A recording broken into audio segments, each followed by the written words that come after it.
Good evening, ladies and gentlemen. Welcome to another exciting edition of HR Mentorship Learning Series. And tonight, we'll be looking at a session on public speaking, Speak Like a Pro. And this edition is purposefully created for the HR professionals. Our facilitator for tonight is Pamela Elekwachi, and I'll be reading her profile for the benefit of many of us or some of us who may not know her. She's an associate of the Chartered Institute of Personnel Management, and she has a practitioner's license, HRPL. She's also certified by HRCI. She's a senior professional human resource international. She's a vibrant HR professional with strong passion for personal development, public speaking, organizational transformation, and so on and so forth. Her career sojourn has cut across sectors like agriculture, manufacturing, capital market, supply chain, food industries, and so on and so forth. She also has competencies around quality control, food safety, contract negotiation, corporate communications, operations management, and so on and so forth. At the moment, she's an HR generalist at Capital Sage Holdings, a key player in fintech, agribusiness, healthcare, and they have a network of subsidiaries which include John Events, Industries Limited, Premium Cocoa Products, Leoluji, John Vance Food, and much more. She is the president of the Sunshine Toastmasters Club, where her proficiency in presentation mastery, effective coaching, and dynamic leadership has helped her to mentor executives and public speaking. And she is also the vice chairman of the Chartered Institute of Personnel Management Ondo State branch. Beyond her professional achievement, Pamela actively engages in fundraising, community health initiatives, youth mentoring, and so on and so forth. She also loves opera music, playing Sudoku, and watching tennis. Ladies and gentlemen, I'm excited to present for the first time ever, first of many to come, Toastmaster Pamela Elekwachi. You have the floor, ma'am. You can unmute. Thank you most kindly. I want to go with the title that I know, Distinguished Toastmaster Oluyebi Adeoshu. I know you also wear so many hats. I want to thank you profusely for having me on this particular platform to share with fellow HR practitioners and also guests who are joining us on this call. To start off, I would like everyone on the call to kindly unmute themselves. I'm going to say something and I expect a response. Please unmute yourselves for just one, it's going to be just a few seconds.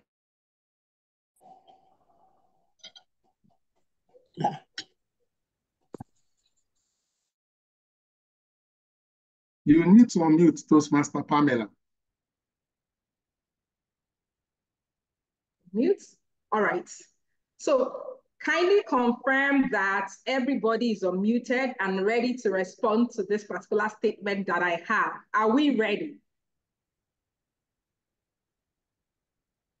Just to rephrase, I was just saying before I got muted that I would like everyone on the call to kindly unmute themselves because I have a statement that I want to make and I want a response from everyone.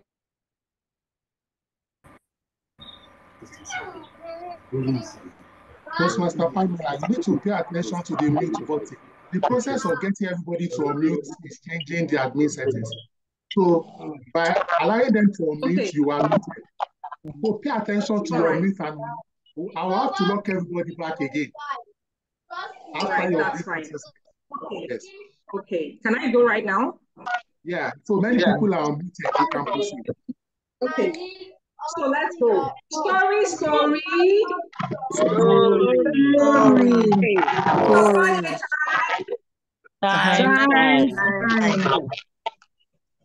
Fantastic. Thank you so much. We can mute ourselves right now and we can proceed. Okay. Thank Thank you so much. The reason why I started with that story was to see if we were paying attention. And the moment you hear story, story, everybody went, story. Once upon a time, time. I'm here to tell you a story, but it's not the one that you're expecting to hear. Of course, this meeting has been publicized, so you already know what we are going to be speaking about. We are going to be speaking about how to speak like a pro. And that means that I will take us through this session, and it's going to be a lot of practicals. I will come back to this particular thing that we have done right now as we progress into this interaction, which I feel this is today. Guess what? What we have as our learning objectives is that after this session, everybody on this call should be able to craft a basic speech or a presentation, depending on what you want to use it for, master presentation skills, overcome stage fright, polish your presentation, and be a memorable communicator. Why are all these things important? Especially for HR practitioners. No matter which role you are in, there is always a point where you have to influence someone, you have to convince someone, you have to sell something, you have to motivate, you have to inspire, you have to fact check, you have to resolve conflict. So at every point in your HR career, there is always a problem that you will solve. And the only way that you can get to solve that problem is by being an effective communicator. It means that you always have to be aware at all times that at this moment, it is my turn to resolve conflict. I have to enter my conflict resolving mode. At this moment, I have to persuade someone to do something that ordinarily they will not do. I have to inspire someone by telling them a story that will spur them into action. These are the various hats we have to wear. And as HR practitioners, it is important that we craft our communication in such a manner that it is tailored to what we want to use it for. So on that note, I'll jump right into what we have in here. The first thing I will talk about is before. So please be mindful of what I'm saying right now. When I say speech, it means that at each point you communicate, it could just be meeting somebody at the lunch table or at the canteen. It could be walking up to a guest or someone who has visited the organization. They have come in to give information about HMOs. You are walking into the PENCOM office. You need to get something done. All these interactions are important. So at each point in time, when you meet someone, it's either you have already prepared a speech, you have prepared the presentation, or you are meeting them for the first time. And when they ask you questions, you have to be ready at all times to deliver that information. But delivering that information means that you must make it concise enough for the person to understand. You don't want to be asked the question and you just keep rambling and you just keep going on and on. There's no beginning and there's no end. You are sitting at a meeting and they ask you a question. Oh, what do you think? This is already 2024, and they ask you at your meeting. So what are the HR plans? What are strategic HR plans that your department has for 2024? And you start rambling. There is no beginning, there is no end. Nobody knows where you are going. And at the end of your presentation or speech, everybody is confused. So when I say speech and presentation, I use them interchangeably. And by the time we get to the end of this, it will unravel and you'll be able to apply this to any sphere of your life. So I'll start with this particular slide that says before a speech. With this in mind, I'm saying that you have been called to present or you have been called to speak to a group of people. What do you do? How do you arrange your message in such a manner that they can listen and they can have something to take from it? First, you have to define the objective of the speech or define the objective of the presentation. Why is this required of me? Do I have to motivate someone? Are there employees? Is there a particular department that has an issue with motivation? Morale is low. They just resumed. They are expecting something, but it hasn't come through. As a HR practitioner or as someone who is in the room who is an effective communicator, you have to find ways to craft your message, to craft your mails, to ensure that you are motivating that person. Are you inspiring? Do you need to influence someone? Are you someone that people will look up to and replicate what you have done?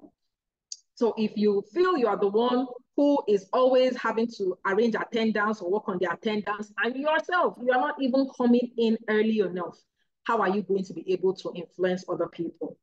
There is also persuasion part of it. Most times you have to talk to senior management to say, when anything goes down, they say, I will cut the training budget. We'll look for something in HR that does not have immediate impact. We cut it off and then we move on. But as a HR practitioner, you should be able to find ways to sell your story, to justify the reason why HR should not be the one to take the fall for anything that is going on. Yes, we would take cuts, but we'll do it in such a manner that everything is strategic and would favor the organization. It could also be to inform, provide additional message about a particular thing, resolve conflict. It could be to teach. It could be to teach someone something new. It could be, I have something here that I call, so let me talk about call to action first. It could also be a call to action. There could be a change, there could be mergers and acquisitions, so many things going on, and people are not just in that spirit. It is for you to be able to have a call to action that after this message has been delivered, everybody in that seat or everybody who has listened will be able to take action to do something, either to follow through with a memo, they need to take a particular action, there is something they need to do. That will inspire that at the end of your speech. And I have something here I call aspire to perspire. So if you just feel that this is Nigerian parlance for when you're trying to motivate someone, but I have to put it in there because it's quite humorous. Even if it is an aspire to perspire message where you say, oh, we are going to do great things. I know that right now you're not feeling yourself, but I assure you that by the time we are done with this project, you will be feeling satisfied that you have changed the world. So even if that is the goal, you need to know what the objective of that speech is or that presentation is just before you get to prepare it. And that would help you to tailor your message appropriately. The next thing that is also important is knowing your audience. I'll give an example. Before I came into this meeting, the host did a fantastic job in providing enough information that I needed to know the people who would be in this room. So I already know that most of the people here are HR practitioners. So I have an idea of the demographics. On that demographic, of course, we have age, we have gender, we have a whole lot of things. And we also have professional background here. We have experience. What are the expectations of the people that are in the room? What do they want to listen to? What is their professional background? Do you walk into a room and you talk to people that are there as if they're in nursery one? They will just be like, this oga or this auntie is condescending. Why are you talking to me in that manner? And they would not take the message that you have come with. So you always have to be mindful of what their previous knowledge is, what their experiences are, what their professional backgrounds are, so that you can tailor your message to that particular person or that particular group. We also have time constraints here. For time constraints, the best example I can give is this. There is a meeting, the time is 10 a.m. to 11 a.m. And just about when the meeting wants to wrap up, about 5 minutes to go, they call on someone and say, ask a question. And the person keeps going. It's almost 2 minutes before the end of the meeting. If the person is not conscious, they will definitely overshoot the time. And that means that if they overshoot the time, it throws away every message they have because everybody's saying, Oga, come and be going. Come and talk and be going. Because at that point, everybody's already looking at their time, looking at their watch or looking at the time, and they want to get out of there. So you have to know what the time constraints are. Is this something I need to speak for about 1 minute, about 2 minutes? I see someone sprinting out of an event in conferences, for example. You see the person leaving and you run up to say hello to them. Of course, you have an elevator speech, you give it quickly. But if you're not mindful of the time, you just keep talking and talking, and the person wants to leave. At some point, they're no longer paying attention to what you have to say.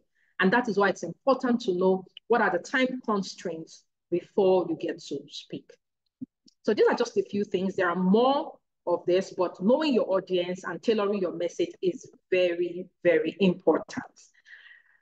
Okay, then we go to the real deal.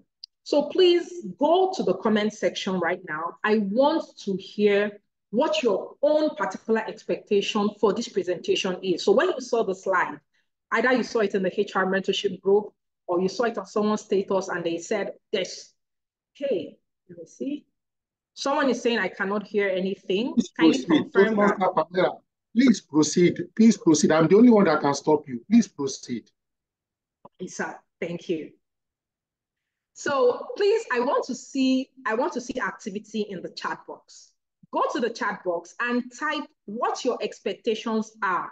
That after you listen to this presentation, this is my take home. This is what I want to learn, and this is the reason why I came. Anyone you feel you want to answer, I will see your response, and as we go along, I will interact with that. So practicals, pen and paper, let's go. If I call upon you to say something and I say, what is your best color? Or what is your best meal? Or I ask you, what do you know about quantum physics? The first response of many people will be that if they know the answer to that question, they will jump right in and start to answer. And then for those who don't know the answer to the question, the first word out of their mouth will be, I don't know anything about quantum physics. And that is the end. And they will just close their mouth and they will not say any other thing beyond that. But if you have this mindset that you always have to craft your speech. So either it is the short version, which is the extemporaneous one, where someone asks you a question on the go, or they have already informed your department ahead of time, a week ahead, 2 weeks ahead, you're going to have a presentation, or it's half year, or it's a quarterly review, and you need to make a presentation. So that way, this works for both ways. So when you are crafting your speech, what is the first thing that you will do? Open with impact. Opening with impact means that I am breaking the speech into an opening, a body, and a closing. So please, 3 parts, opening, body, and closing. You can write that down. In the opening part, I would say start with impact. So the best example is when I said, everybody unmute yourselves, and I said, story, once upon a time, and you responded. What does that mean? It meant that no matter what you were doing at that point, the moment you heard story, there was a natural response to it, and that was how I was able to know that everybody in this room is listening to me at this particular point in time. You also have a lot of options that you can use for an opening impact. You can start with a question. It could be, raise your hands if you know that just like me, when I am called upon on stage to speak, I am very nervous. You will see people who will raise your hand, who will also raise their hand. And that shows you that your audience are listening to you. And that is the best way to get people in to hear what you have to say. It could be a quote. You could share a quote. Say, I'll share this one from, he's the founder of Toastmasters International, Ralph Smedley. He has this quote that he says, the unprepared speaker has the right to be afraid. The unprepared speaker has the right to be afraid. If I say that, what does it mean? I'm sharing a powerful quote with you that is stating that when a speaker is unprepared, by all means, the person will be afraid. The person will be jittery. The person will not be confident. They will stand in front of that crowd and they are unsure of what to say. But imagine that they have already practiced, they have already prepped, they have worked on their speech, they already know what they are going to say, they have their supporting evidence. When they stand on that stage, of course, they might feel shy for a bit, but once they get into the spirit of it, trust me, they will fly because they already know what to expect and they are going to be prepared. So you can start with a quote, you can start with a question, you can start with a fact. It could be 2,355,561 responses. That is the response I got when I typed into Google leadership. Leadership. That is the response that I received. And people will be like, 2 billion, what is this person talking about? In that moment where they question themselves, you have connected with your audience because they are trying to process what you have said. So opening with impact is very important. We have people who walk up and say, when they ask you a question, and you start with the standard response, which is, my name is Pamela, I work at Capital Sage, I'm a HR practitioner. Everybody knows that. Trust me, that line is not boring. It is standard, but it is really very good to put a good foot forward so that you are quite memorable. So whenever you want to start that, you can start with something different. Hi, my name is Pamela, and I really am a very happy person, and I look towards, and I'm always a positive person. And then you go on to add a few things or two, and you can add your hobbies if you'd like that, depending on what the setting is. So that you shake it up and someone always remembers that, oh, I met somebody like this a while ago, and this is what they said to me. So if it's within a speech, open with impact in such a manner that your audience will listen to what you have to say and you're good to go. The next is introduction. The moment you have opened with impact, find an introduction and put in there. So when I was introduced, our host kindly read out my profile, but in certain settings, you have to be the one to introduce yourself. So when you go with your big opening statements, your quotes, your question, or whatever you have, follow it up with an introduction of yourself. That is where you say, my name is this, I work in this, and this is what I want to. That opening statement where you introduce yourself is quite important. You can also acknowledge the people in the room and say, this is my name, this is what I do, and I greet everybody or guests in the house or whoever is listening. You do that introduction immediately. And after that, you follow with your transition.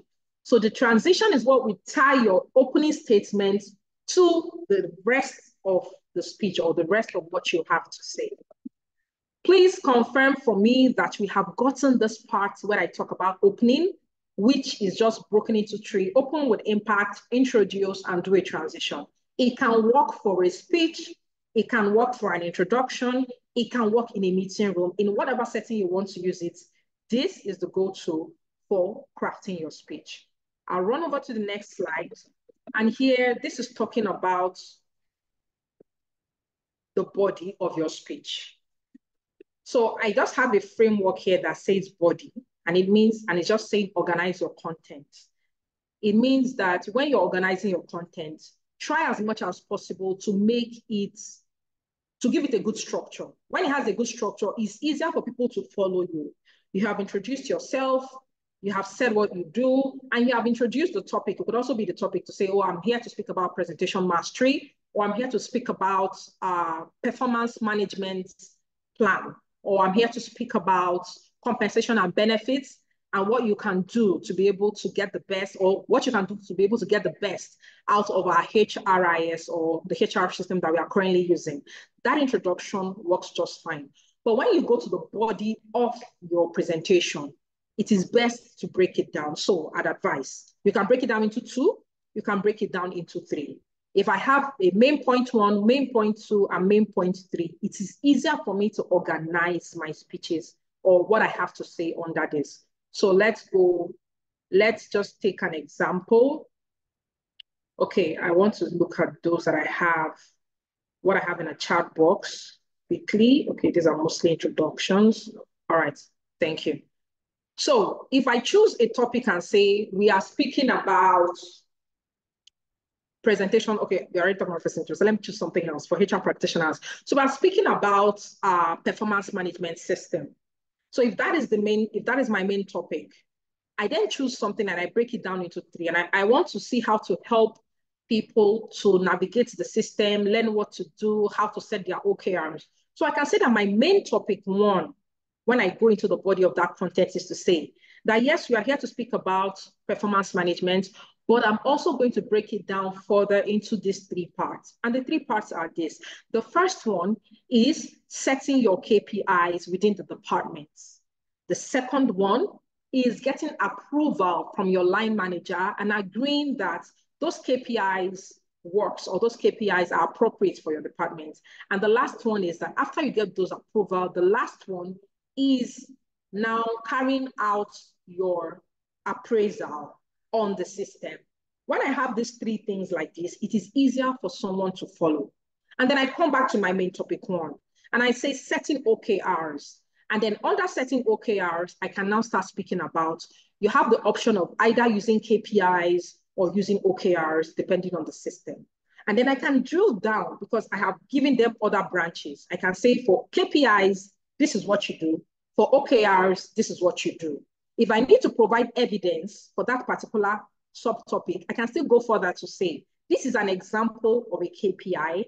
These are the parameters that you would use. For an OKR, this is what you would do if you are using the OKR version. What does that mean? It means I have taken my main topic, I have broken it down into 2 or 3, and have further broken down or drilled down the rest to be understandable. The moment you organize your speech in this manner, you have a main topic, you have the second one, and the third one. What does that do? It organizes your entire content for someone to seamlessly follow. I move on to the next one, which is, okay, so let me just give an example before I move on to the closing. So if I talk about the OKRs, right, and I now give examples of the things that you need to do or how you're going to set the parameters that you need, if it's an OKR or it's a KPI, I can then go further to say, I'll give an example or I'll give a statistic to say that 5% of employees within this organization always have an issue setting OKRs because they do not do it with their line managers. So they only do it alone.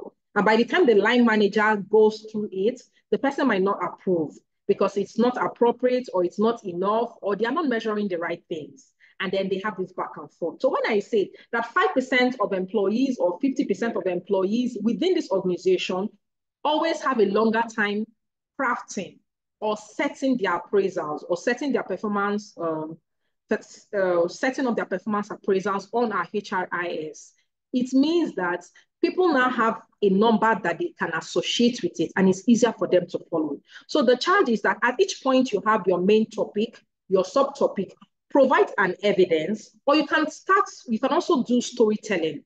You can say, when you get to that point, you can find a story to tell. You know, when I was working as a junior HR officer, there was a time when my line manager gave me a brief of how to set out my KPIs and OKRs. And I went on to do it. But guess what I put in there? I ended up putting that I came to work on time. I also put in the fact that I went to the canteen. I also put in the fact that I had to stop over at the meeting room to have a conversation with someone because I thought that setting OKRs meant capturing all my activities for the day. Imagine that you told that story to someone and they said, oh, is this what happened? It makes it more relatable because they might have made that mistake before. They may share that same sentiment with you when you share a story of something that has happened to you. So when you have your content broken down as main topic 1, 2, and 3, always have supporting evidence. It could be a story, it could be a personal anecdote, something that has happened to you. It could be a quote, it could be a statistic. Do you know that according to the Bureau of Statistics in Nigeria in 2023, and then you read out the statistics. So let me give an example of something that I know. According to the UN, I'm trying to remember what the name is. I'll get back to it in a bit. But maternal mortality rate in Nigeria as at 2022 was 14%. According to the UN report or the UN statistics on maternal mortality rates in Nigeria. When you share such references in terms of statistics, people know that you know what you are talking about. So you always have to back it up with claims, back it up with evidence, back it up with a supporting story or something that connects with your audience. That is the only way that you can deliver that speech or you can make that statement and people will know that this person knows what they're talking about. Senior management will say, okay, we're not cutting that training budget because Chibuzo or John or Tokwe has provided evidence why at this particular point in time, despite the fact that we want to cut down on our expenses, training cannot take this particular kind of cost because if people are not aware of health and safety initiatives, if they are not aware of the right things they need to do within a factory setting, somebody will circumvent the system and they will not do things that are compliant to our food safety standards. And then we'll either have an accident, we'll have compliance issues, and when we have audits, we'll have a lot of NCs that we cannot close. And for that reason, management will decide to go with you because you have provided evidence and justification why it is important not to cross the training budget because you have presented your speech or presented your evidence in such a manner that it is believable and that they trust that you're doing the right thing. Okay, thank you for that clarification. NC means non-conformity for people who are quite familiar with audits that go around the workplace. Then that is for the body. I'll go down again to the closing. By the time you have talked about these things that are important. My lighting will go out in a bit, but please don't worry, I'm still right here with you. By the time you talk about what you have in the body of your speech and you arrange it in that manner, the next thing is the closing. By the time you're done with point 1, point 2, and point 3, what next do? You come back and summarize. And then you say, the performance management system, like I already said, has the following issues. The first one is the fact that people don't know how to set their OKRs. The second one is that their line manager doesn't help them. Well, the second one is that their line manager doesn't help them or walk them through it, and then they keep going back and forth. And then lastly, the fact that the moment it is approved from your line manager, you can then proceed to carry on or do your performance appraisals on our HRIS system. Having that summary means that you have summarized everything that you have said, all the points that you have said, then nothing is going to be forgotten. And then once you're done with that, you jump into your call to action. And so what is your call to action for that speech? It takes you back to the objective of that presentation in the first place. If you remember, before we started, I talked about objective. What is the reason? What is the call to action? Why are you even speaking in the first place? That is where you put that message and say, for everyone, if we're talking about performance management, then when we summarize it, we'll now say, for everyone who has listened to this, I believe that at this point, you are empowered to be able to set your OKRs and KPIs, have a meeting with your line manager, and then lastly, go ahead to our HRIS system and do your performance and carry out your performance appraisal. That is if you're talking about performance appraisals. If you're talking about convincing senior management to be able to do something or not cut a training budget or fund or pay for a particular training, you can go on then to say that based on these key points that I have given, which you have summarized, that I believe that if we do not cut down on this training budget or if we pay for this particular training, then our employees are going to experience less accidents. We will have people follow the procedures for safety, and we will have less non-conformities when we perform any audits within our system. So having that call to action means you are spurring somebody to action. If your speech was inspirational or motivational or aspire to perspire, like I said earlier, that is where you then say, based on these things I have shared with you on how to set your goals for the year, it means that if you put this into practice and you prepare yourself for the journey ahead, you set your goals for 2024, you will realize that in trying, in continuous improvement, and in putting your best foot forward every day, that is how you get closer to your goals. That is how you become successful. And that is how you become a leader that does not quit. You see, your call to action is the part where you push people. Okay. Your call to action is where you push people to take action based on what you have said. So it takes you back to the parts of this the reason why you're presenting that speech. Are you informing? Are you motivating? Are you inspiring? Are you teaching? Are you persuading? Are you trying to resolve a conflict? There are two people within the organization. They don't talk to each other. They have to work with each other. So at each point they work, there's always friction. You notice this and you call their attention to it. And when you speak to them and you hear both sides, you try to pacify them. And at the end of the day, you put in your call to action to say, Mr. Tokwe and Madam Opeyemi, please, following what I have just said about the reason why it is paramount for both of you to collaborate successfully and effectively communicate with each other, it is important that at the end of this, going forward from today, I want to see you deliberately take action to break this boundary between both of you by communicating more fluently, by ensuring that both of you get carried along when one is doing the other thing, so that this friction in the workplace will be reduced. That is where you put your call to action. And the moment you put your call to action, what's the last thing? You close memorably. Closing memorably means that you put in something that everybody that has heard you speak, I will never forget this speech. I'll give you a perfect example. There was a time when I attended a CIPM conference.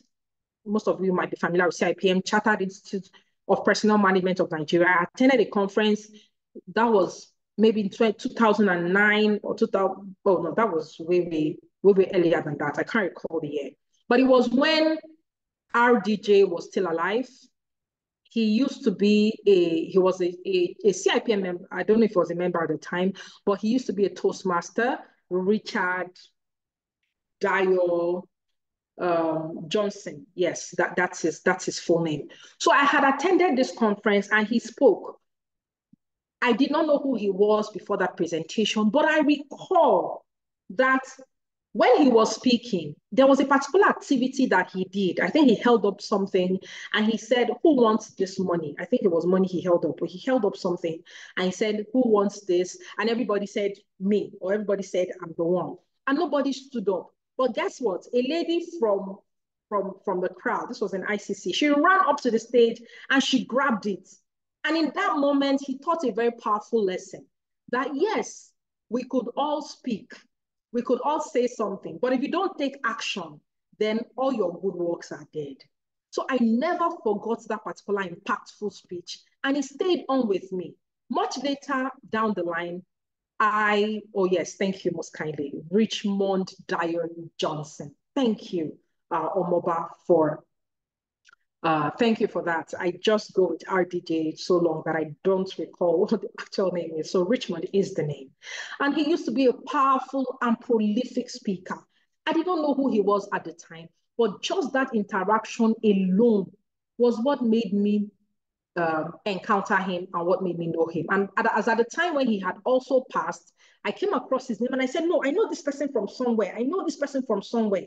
Guess what? It was that same speech that left me, that was still with me because it was so memorable. The message was so impactful that I could never forget it. So imagine that you work in sales, or you work in HR, but you have gone to make a sales speech. You have spoken to management about something. You have gone to speak to a vendor about something. And they have a plethora or a long line of people who have come for the same thing. The moment your words are memorable, the moment your presentation is memorable, trust me, people will take action. If it is just, nah, it's neither hot, it's neither cold, you will just notice that the moment you are done, they'll clap for you. Let us thank this person for coming. They will offer you pleasantries, and that will be the end of that conversation. So the reason why we are all here today is to make sure that no matter what you are doing, whether it's a one-liner greeting in the morning, whether it's someone you're meeting in the office space, or you have a presentation to make, or you're going out there to meet clients, just know that you always have to close memorably so that no matter where you are, people will always remember that, yes, I remember what this person said a while ago, and I want to take action. So that is for the opening, the body, and the closing, especially when it comes to organizing our speech. Our host, please do well to in terms of how much time I left. Then this is just a summary of what we spoke about, starting with impact, organizing your content, and closing memorably. And like I said, this can apply to a presentation about anything in the world, and it can also apply to just having a short or brief conversation with someone that you met in an elevator. Having this concise thing in your head means that when you are asked a question extemporaneously, and someone says, oh, Mr. So-and-so, can you confirm, or what do you know about quantum physics? You don't know anything about quantum physics. The only physics you learned was the one that you learned in SS1. That is if you were a science student. If you're an art student, it's highly likely that you did not have any interaction with physics. So when someone asks you, what do you know about quantum physics? What should your first response be? It will definitely be, I know nothing about that topic. But guess what? You can spin it around. And when they ask you, what do you know about quantum physics? You can just gently go. You see, quantum, can you kindly repeat the question? And when the person is repeating the question, you take that time to gather your thoughts and just have it opening, body, closing. And so you go with opening. And your opening could be quantum physics, or what makes you think I know anything about quantum physics. That's a perfect opening. And then you go onto your body, organize the content of your speech. Yes, I may not know much about quantum physics, but of course, I know that physics is a science subject. And then when it comes to quantum technology or things like that, I also have no idea about it. But guess what? I'm a HR practitioner. And if you ask me any time of the day about any HR subject, trust me, I will give you a response on that. So please, I would really appreciate if you ask me something I'm quite familiar with, but I have no idea about what quantum physics is. And then you can go on to elaborate on the particular place that you feel that is your strength and find a way to give that response. So it means that there's no time anybody will ask you a question and you're just dumb, you're just struck and you have nothing to say. So there's no, pardon me, there's no inverter in this room that I'm in, so I'll just be changing rooms for a bit when it's time for our Q&A. But so far, I think we get the drift. So whenever they ask you, oh, what is your favorite color? I don't have a favorite color. It doesn't have to be a one-liner. Yes, I may not have a favorite color. I love purple. I love the sound of purple, but is purple necessarily my best color? No, it is not. It could be white on certain days. It could be red if you annoy me. And guess what? It will be black if you ever try to cross me. So you always have to find creative ways to put in things into what you are saying. And I'll just go into certain tips I'd like to share in terms of the things you need to apply during your speech. So you should consider the fact that, okay, I want to take an excuse right now. Our dear host, please, can you permit me? Thank you, most likely. Right. So we go down into the tips I would like to share with you in terms of what to do during your speech and the things that you can do to ensure that it is polished and is presented in such a manner, yes, that it's presented in such a manner that people will appreciate your time after you have spoken. The first one is body language. When you have people stand in front of an audience, most times it can be unnerving. So you might be nervous, you might hold your hands together, you might put it behind your back. Doing that shows the people around you that you are not confident. It just gives off the subconscious message that this person is not a subject matter expert. This person is not sure of what they are about to say. This person does not know what they're about to say, or they don't have much information on it, because confidence later presents you use your hands by the way you look at the people in the room. If I'm looking at the people I'm speaking with, I'm connecting with. But if I'm looking to the left, to the right, to the center, you'd be like, the shifty character. I shouldn't believe anything this person has to say. So you always have to ensure that you have the right body language and you can project what you are saying. The second one is vocal variety. It means that you have to use your voice. You have to use your voice like a tool that you can wield any way you want it to. You have people who are singers. They sing high notes. They also sing low notes. So the question is, how do you use your voice in such a manner that you control it? The pace, the pauses, the pitch. You cannot be screaming at someone all the time. But if you are saying it because I was walking, I saw a snake and I jumped up, everybody would get it, because that is how somebody jumps if a snake was about to bite them. And then you can also use your voice in a softer manner when you are trying to make people to come closer to listen to what you have to say. They know that this is very important. Vocal variety. Is your voice clear enough? Can they hear you? You are speaking. People at the back of the room and they can't hear a word you are saying. Guess what? They will pull out their phones and start typing, and you will feel disenchanted because you have put in all that time and your audience is not engaging with what you have to say. Eye contact. This is a virtual meeting. So for a virtual meeting, it's advised that you try as much as possible to look into the camera when you speak so that you are connecting with your audience. But guess what? If you are within a physical space, it also applies. I cannot have someone sitting in front of me and the entire time I am facing this way. The people on this end will say, like, this auntie does not want us to hear what she's saying. They are turning in that manner. The moment you do not acknowledge them, it is highly likely that they will not listen to what you have to say. So eye contact is important. Look at the people you are talking to. Look at the people you are speaking with and engage with them. Use of space. This applies mostly to when you are within a physical space. When you are online, ensure that you are the right frame and say arm's length. So this is fair enough if I'm sitting. But if I were to stand, I would also ensure that my frame, my head is in there, my hands are in there. It could also be perfect. I think that would, you get a better view of how far my hands can go so that when I make my speeches or I get to use my hands, then you can see. When I count, you get to see, right? Quantum response means having something to say even when you know nothing about the subject matter. So please let me clarify.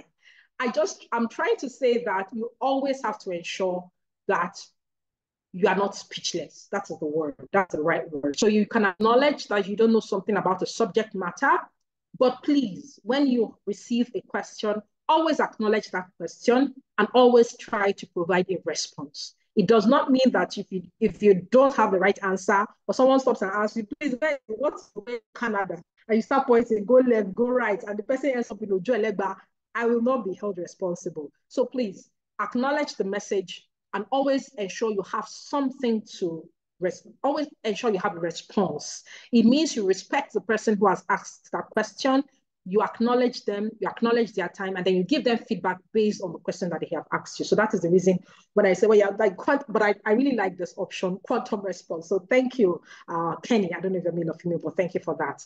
And then I move on to connecting with your audience. How do you build confidence? Confidence comes from preparation. Confidence comes from knowing what you have to do. I'll give you an example. Our host had introduced me earlier as a HR practitioner, has introduced me as a Toastmaster. And Toastmasters International is an organization that teaches you about public speaking and leadership. Public speaking and leadership, communication from morning till night. There is no instructor teaching you. You just have to go through a particular training or particular manual, and then you work with the team, and everybody supports each other. But you cannot speak if you have not practiced. You cannot speak if you have not put in these elements into your speech. So the confidence comes from the fact that you prepare.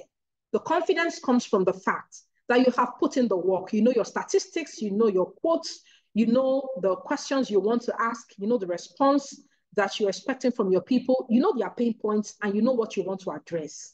That is where the confidence comes from. That is why people can stand in front of mammoth crowds and they can speak. But if you don't know what to say, like we are talking about quantum response, and they ask me about something I know nothing about, my brother, my sister in the Lord, I will just be pacing, I'll be fidgeting, and definitely I will have no confidence. So please, before you connect with your audience, it is great to always build that confidence. And it comes from practice. It comes from practice and practicing, projecting what you want to say, doing it frequently to the point where you can do it off the top of your head. The next thing I want to talk about here is stage fright. For stage fright, is also linked to speaking anxiety. And you have people that when you call them up to say anything, their hands, they get clammy, they get sweaty, they are sweating profusely, they don't know what next to say, they start mumbling their words, they start forgetting what they already know. So if you have this issue with stage fright, or you have a speaking anxiety, or you are just feeling jitters, you were not expecting to be called upon, like that quote said, the unprepared speaker has a right to be afraid. You can also be prepared, but you can also have that anxiety. So my tips for you will be this. Focus on connecting with your audience. focus on connecting with your audience. If you focus on connecting with your audience and you just say a one-liner and you say, these people that are standing before me, that patience of days. I know all of you are knowledgeable on this matter, but guess what? I'm just here to say my own two piece. I hope you will not break my head. And everybody laughs. Guess what? You have connected with them in such a manner that I promise you, in the next 2 seconds, you will get into what you want to say without feeling that way. So please, it is a very natural response, and it happens to the best of us. For people who have gone for speech competitions, who have done debates, who have done all that, it happens to everyone. The question is, what do you do with that energy? What do you do with their fear? Put it into good use, face your audience, and trust me, you'll be good to go. I have some pro tips I'd like to also share. And the tips I'll share are these: expand your vocabulary. So if I set someone, I'll do this again. Go to the chat box. I can see your messages as you're typing them in. Go to your chat box and type another word for awesome. Awesome is a go-to word in Nigeria. We use it so many times that at this point, everything is awesome. So once something is great, we say, oh, awesome. But the question is, it's nice to use the word, but it is going to be quite interesting. When people come into your room, I see extraordinary, fantastic. I can say, oh, thank you, Neka, thank you. Innocent says, amazing. Amazing is another good one. I want to see more exceptional. Exceptional, I want to see them reeling in. So there are so many options you can use. Brilliant. So they're amazing, brilliant, coruscating, spectacular, breathtaking, illuminating, enchanting, enthralling, I've said spectacular, splendiferous. There are so many words you can use. It makes what you say come alive. Wonderful, superb. So fantastic. Do you see? It brings your messages alive. And everybody wants to hear what you have to say. But imagine that you have to say these things and you have to say awesome, or you have to use amazing from the beginning till the end. Everybody will be bored, like, not that they'll be bored, right? But you get the point. It will bring your message alive. So you don't have to carry a dictionary around. I'll just advise that you try as much as possible to expand your vocabulary, observe the things you say, observe overused words that you have, and try as much as possible to say, okay, instead of using this word, I will use this one. Or you tell yourself each day, I will choose a word and I will use it very much often. That way, you will just notice that when you speak, you express more words. It boosts your confidence. Oh, thank you. I see Veronica's comment here says it's good when you know how to put words. It boosts your confidence. So that would be also a pro tip. The next one is use of storytelling. I think I had mentioned it at some point about how you can tell your story in such a manner that it connects with other people. You walk into a room and you want to tell them something about how you're an expert at something. Everybody already knows you're an expert. But imagine that you told them about a time where you failed at something. Everybody has failed at something. That will connect with your audience. And they will find, oh, this person is an expert now, but they weren't always like this. So if I'm aspiring to be like this person, I have made mistakes, I have made errors in my, but guess what? I can be better. That use of storytelling is a powerful way to sell anything, to convince anyone, to persuade anyone. Tell a story. Tell your story. When it's a personal anecdote, it makes more sense. Everybody jumps at it and they are willing to. The fact that you opened up about yourself means that people want to listen to what you want to say. So please apply storytelling to the things you say. It makes it easier to follow. For people who love to watch cartoons, the moment you start saying, throwing out figures, statistics, and big grammar, everybody this thing is too big for my brain. But when you start telling a story, you start telling a story that once upon a time, there was this and that, and we did this and we did that, and this failed along the way, and this is how we're able to come through. People will buy what you have to sell. So please use storytelling when you want to share your message, especially relatable stories. Relatable stories always are a hit. Apply humor. I know that being humorous is not something that everybody does naturally. It doesn't come to everyone naturally. Some people can do it in their sleep. Some people don't have to say a word to be funny. But guess what? Apart from what you say, makes everybody break down the walls that they have. So if I walk into a conference and I want to listen to this person speak about something, the person is an expert, I'm an expert, he has a doctorate degree, I have a doctorate degree, we have done this before, we are all professors, we are big, big people. Guess what? Everybody already has big expectations of what you want to say. But if you apply humor and they tone it down a bit, that informal setting makes it easier for you to sell your message when the expectations are not too high.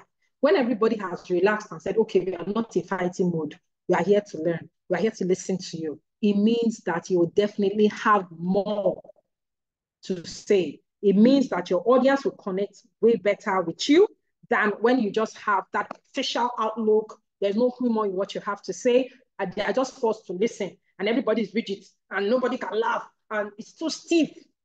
Apply some humor. It could just be depending on what it is. Oh, don't go and be doing humor when you are in a strategic meeting and business is talking about how they lost so amount of money, and they mention that, and you now start to apply humor. My brother and sister, they will break your head, and I will deny you at that point. But know exactly where to apply humor. It makes things easier.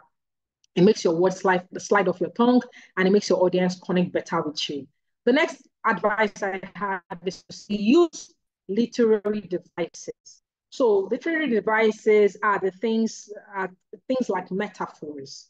So rather than say, okay, I'm trying to find one of the off the top of my head. So you have metaphors, you have similes, you have repetition, right? There are so many options you can use, put into your speech, and it makes it come alive. So yes, makes the speech come alive. Was the speech dead in the first place? No. But I used it because it makes the speech come alive. You get the point. It's like saying, I walked up to let me find the metaphor that I can use right now. So as cold as or as hot as this, or as cold as this, or as high as, and then you use whatever word you want to use, as high as the sky. I walked into this, and I walked into the room, and guess what? The setting, the ambience of the place was as high as the sky. It's not a real term, but it makes it easier. It makes your message sell. I see Faith says idioms. Yes, idioms are great. You can use similes. You can use repetition. You can use repetition in such a manner that when you have said this the first time, so let me find something to use. We are speaking about cars, red cars. I love red cars. Do you love red cars? When was the last time you saw a red car? I said it 3 times. I could have just said it once, but the fact that I said red car 3 times means that you would focus on that particular thing that I have repeated. So use of repetition is also good. You can use rhetorical questions. You can ask questions that you do not expect any answer to. Have you ever been in a situation where you said something funny, but it wasn't funny and nobody laughed? That's a rhetorical question. I'm not expecting you to answer it. I'm not expecting 10,000 people to respond, but it's just a rhetorical question that gets people thinking and gets to that part where that thing has happened to them in the past to make it more relatable. There's also anaphorical questions where you ask a question and you provide an answer. So what do you do when you want to capture audience interest? You start with impact. You start with a quote. You start with something funny. I asked the question and I answered. So these are things you can put into your speech to make it come alive. What else do I have for you here? I also want to talk about, this is during your speech, but the moment you're done speaking, I also want to talk about what you should do after. Because most people focus so much in the now, focus on the words they have, and the moment they are done, that is the end. My brother and my sister, that is not enough. What you need to do is that after you have given a speech, you have presented, you have a presentation, or you have a simple conversation, try as much as possible to get feedback. When you are done, ask people questions. Oh, what did you think about this? Is there something I said that was out of line? If you notice, while I was speaking, I had mentioned the name. I had said Richard. But someone, because I have this feedback here, someone said Richmond. And I went back and I corrected myself because, of course, this is recorded. I had to correct myself, say Richmond, and I went on to say what I had to say. You always have to ensure that you have feedback. Why? Feedback is the breakfast of champions. As a HR practitioner, as whoever you are within your field or whatever you practice, feedback is important, particularly for when you speak. When you speak, everybody did not have the same exposure. So I can pronounce a word. For the life of me, there was a time when I thought you pronounced Phoebe as Phoebe. Phoebe, that's the name, Phoebe. There was a time when I pronounced that name as Phoebe. Guess what? It's not me that gave birth to the Phoebe. How am I going to know? So this is just a word, right? It's a name, but there are also certain words that we are not quite familiar with. We don't use it quite often. And it means that when we speak, we would say those things and people will hear them. But the question is, if you are used to getting feedback or you are open to getting feedback and people know that you are open to receiving feedback, they will come back and tell you, Pamela, this thing you just said, there's nothing like Foebo. It's actually Phoebe. I'm like, eh? Okay, it's because I see PHO. That's how I spell it like that. But when you do that and they give you that feedback, you are able to correct yourself and you won't make that error elsewhere outside. I tell people, it is best you get corrected within the family so that you don't go outside there and turn yourself into a clown. Another word I would use is scintillating. I have a dear friend. He's also a Toastmaster. His name is Toastmaster Craig Esowode, and he is also called the English Doctor. He has several speeches where he speaks about the English language and how words work and all that. And I learn at his feet. Guess what? We were at a meeting and I had spoken, or no, I did not use the word because I heard him speak. But when we were done with the meeting and it was over, I called him on the phone and said, I heard you use the word SC and I kind of spelled it out. Please, can you repeat the pronunciation to me?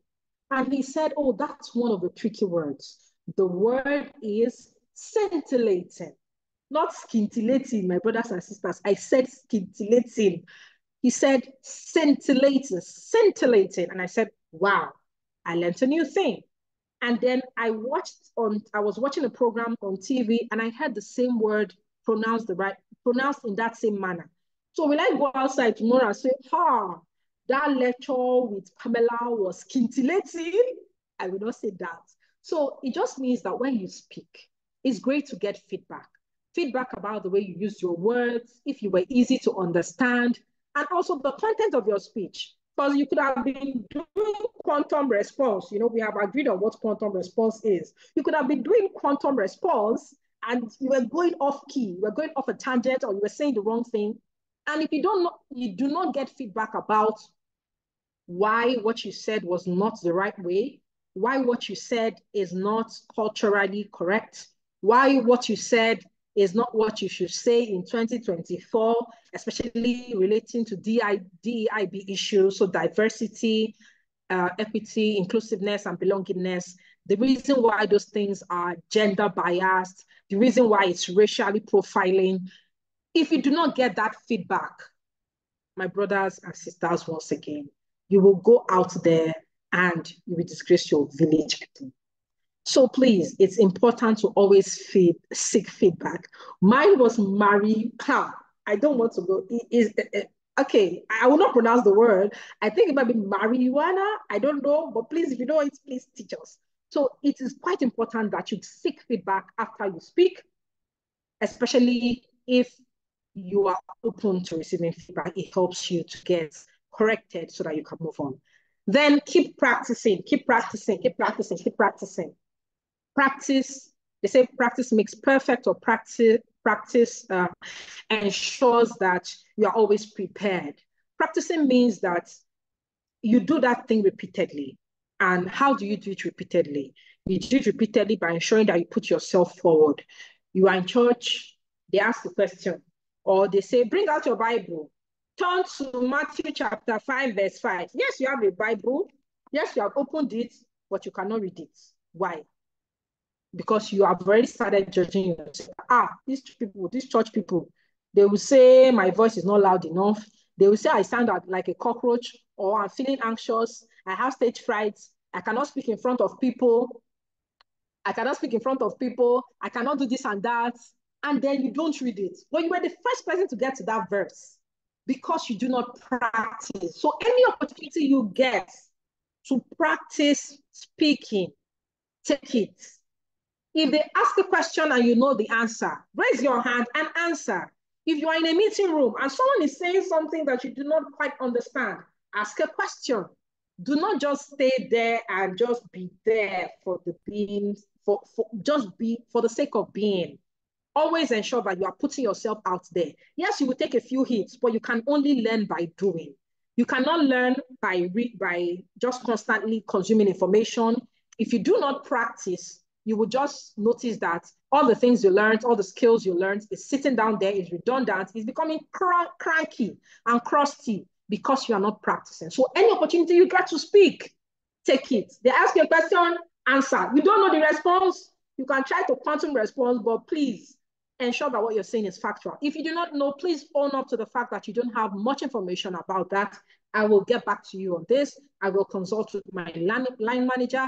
I'll get more information from management and I will provide you with that answer. But always ensure that you keep practicing. And lastly, what would I add? Seek for professional help. What does that mean? It means that you are within a community that is doing that same thing. So, for example, for the purpose of this particular presentation, we are talking about what? Presentation skills. We are talking about communicating effectively. We are talking about crafting your speech like a pro. We are talking about standing in front of crowds and speaking in front of your meeting people, networking events. Seek for professional help. Put yourself in that space where you have people who are already doing that, where you can learn from. So the best example I can give is Bias, but it's the best example I can give. You can Google it, you can find other solutions, but the best example I can give is Toastmasters International. I'm a member of Toastmasters International, and I know how far I have come. I joined in 2019, I believe, if I recall correctly, 2019, and this is 2024. And guess what?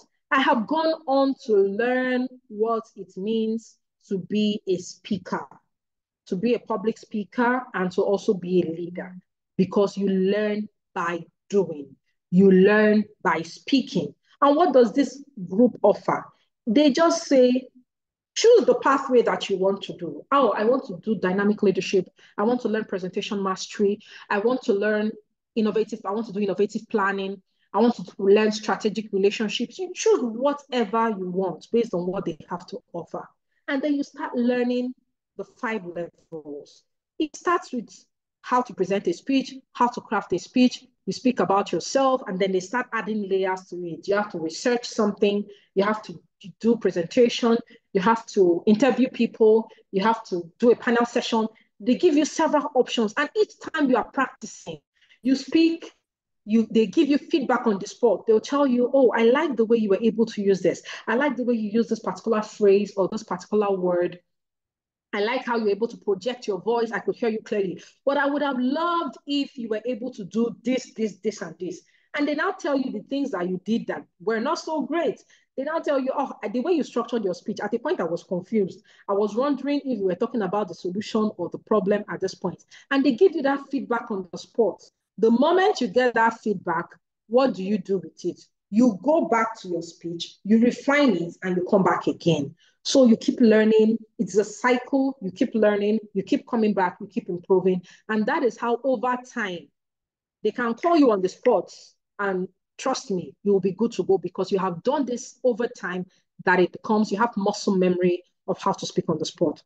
Today, I had a club meeting. And within the club meeting, I also had a speech I had to prepare. My week was quite busy. I had not even worked on the speech. But guess what? Just an hour before the meeting went online, I took a pen and paper. I wrote opening, body, closing. Title, there was a title in there. I started my opening, open with impact, this and that. And let me share with you, how did I start my countdown? The name of my speech was Happy New Year. And how did I start? When they introduced me, I came on stage and I said, 10, 9, 8, 7, 6, 5, 4, 3, 2, 1. Happy New Year. And that was the beginning of my speech. And I just did it on the spot. Why? Because I have put in some practice into knowing that no matter what happens, shall start with impact. When it starts with impact, the rest will take care of itself. But it comes from the fact that you have worked on this. You have put yourself forward to learning, to getting feedback, to improving how you present, how you speak, how you communicate, and how you get feedback. So that's my own personal recommendation. You can go online, you can Google.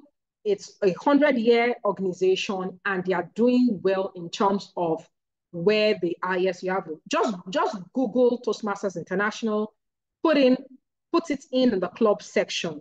Just put in that you are in so location.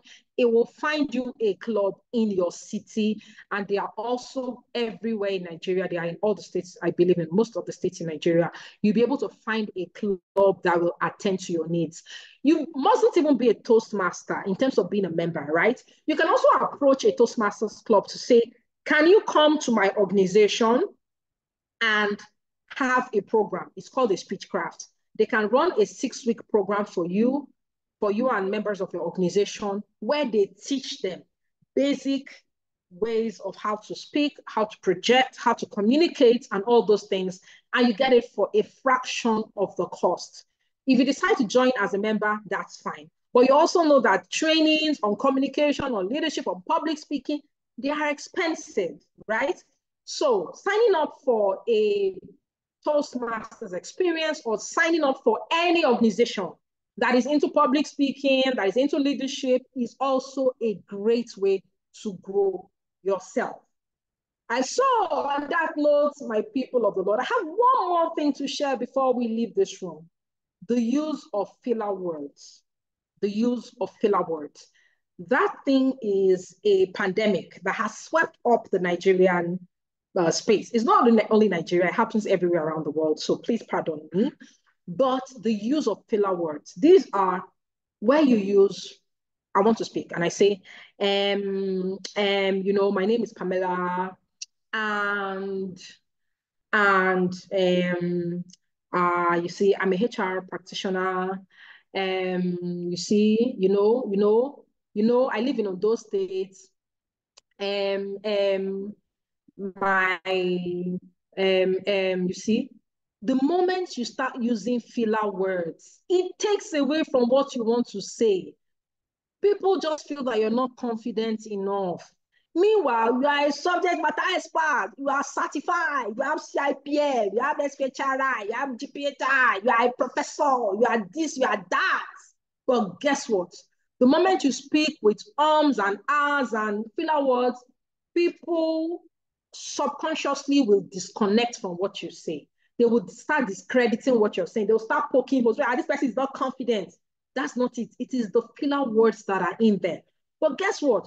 Rather than say standing, I'm trying to find the language. I'm trying to find a word that I can use and say, Gera, goal set. Ensure that your goal settings for the year translates the euphoria of the new year to each day. Rather than say that, and I say, ensure that your goal setting for the year, translates to the euphoria, that of it takes away from what you want to say. So yes, it is everybody's second nature to use filler words. Trust me, everybody uses filler words. Trust me, Toastmasters also use filler words. But the question is, do you catch yourself when you do it?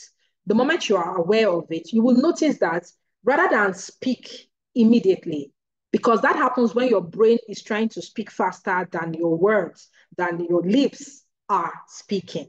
It means that rather than say something, just pause.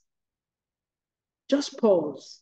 The words will now come. But if the words are not ready and you are speaking, then you say,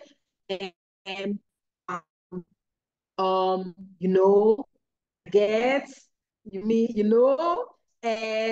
so you keep repeating those words. So the feedback is this: just catch yourself, be more aware of the way you use your filler words, and you will just notice that your confidence will improve, your speech will improve, your presentation generally will be always received with applause. And on that note, I thank you all for sticking with me to listen to this. I'm open to taking your questions and any feedback that you might have. Thank you once again. And back to you, our delectable and great host for this meeting, Mr. Adeosun. Thank you so much, Toastmaster Pamela, ACIPM. Thank you so much for what you have done this evening. Fantastic. I didn't expect anything less. Ladies and gentlemen, if you have any questions, comments, or you like to weigh into the conversation, share your thoughts, opinion, or express, you have the floor. Kindly raise your hands. We'll recognize you, and you can ask your questions or share your comments. Also, if you like to type your comments or questions, you can type them. We'll quickly flip through the Zoom chat and we'll go through them. We can see a lot of accolades and encomiums. People are expressing their gratitude. They are showing how interesting, fantastic the session has been. Has been a very wow session. Thank you so much, Pamela. I can see that. I see people interested in joining Toastmasters. Someone would type the Toastmasters website in the chat box so that you can also go through the website and get more information and insights. I'm still trying to check if we can see any questions right now. All I see is accolades, well-deserved accolades. Thank you so much. Anyone with a quick question, you want to clarify something, you want her to shed more light on something, she'll be glad to do so in the next few minutes. Of course, you can always catch up with Toastmaster Pamela at any Toastmasters meeting, online or physical. Let's see if there are any questions. Just to let you know, I've also been a Toastmaster since 2009, and I don't have any regrets. My life has been on a higher positive trajectory. There's a proverb, an adage in Southwest Nigeria. I'll say it in English. The English won't look correct. It's because I'm speaking Yoruba in English. And that English says that not being able to talk or communicate is the beginning of failure, poverty, disaster, and nightmares, and so on and so forth. You know, when you learn how to talk, when you learn how to communicate, when you learn how to engage, it will make a lot of difference. It can be the difference between a promotion and stagnancy. When you learn how to communicate, I jokingly tell people that don't make the mistake of inviting me for an interview, a job interview. If you make that mistake, I will get the job because I will always find a way around it. Even in a worst case scenario, I'll be able to give you a quantum response. Ladies and gentlemen, tonight has been wonderful. I am happy to call it wraps. Thank you so much, Pamela. That was a beautiful session. We appreciate you on behalf of the over 90 people who joined this session tonight. I would like to express our profound gratitude to you. I know what it means, Sunday night. You came here from another Toastmasters meeting, back to back. Yet the energy level was top-notch. Thank you so much for what you do for the HR community in Ondo State and Nigeria at large. I celebrate you. Thank you for what you also do for the Toastmasters community in Ondo State, in Nigeria, and of course, globally. Ladies and gentlemen, this has been a wonderful session, and this is a very convenient time to call it wraps. Thank you so much. Good night, and God bless.